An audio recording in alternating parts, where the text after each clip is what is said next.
Siapa yang punya? Monggo Pak Bos. Yang punya lagu Mangga. Mangga. Hey, Lightingnya matikan dulu boleh? tolong Mas. Ya Allah. Kesawang ning mata anak prapatan kang minangka desa perbatasan ning kono lo bener arane sore Jumat iku pasarane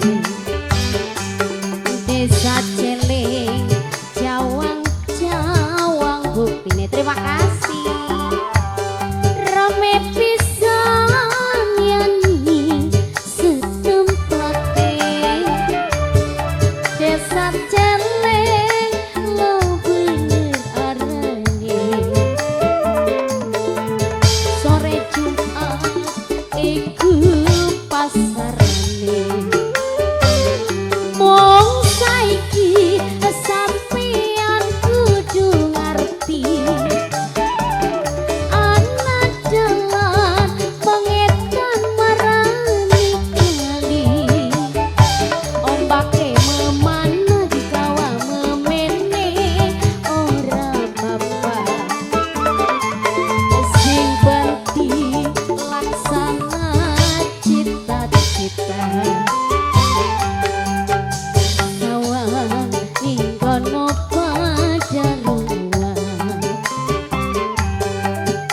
ning batesan iku desa Celing ning kono ungu perangayangan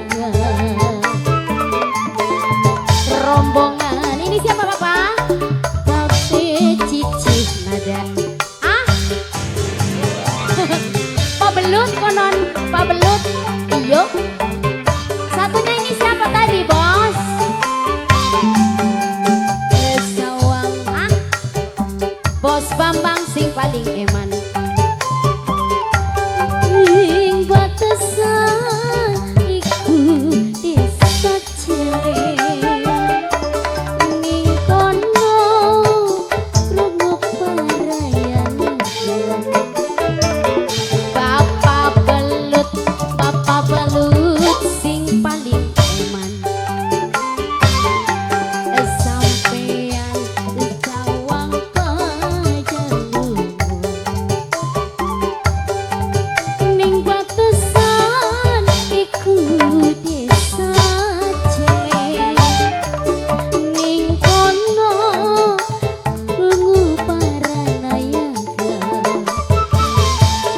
rombongan babi dan sempate sowan wong saiki sampuan kudu ngerti ana dalan mengetan mahan ning kali ombake memana. Bos apa kenen bos apa?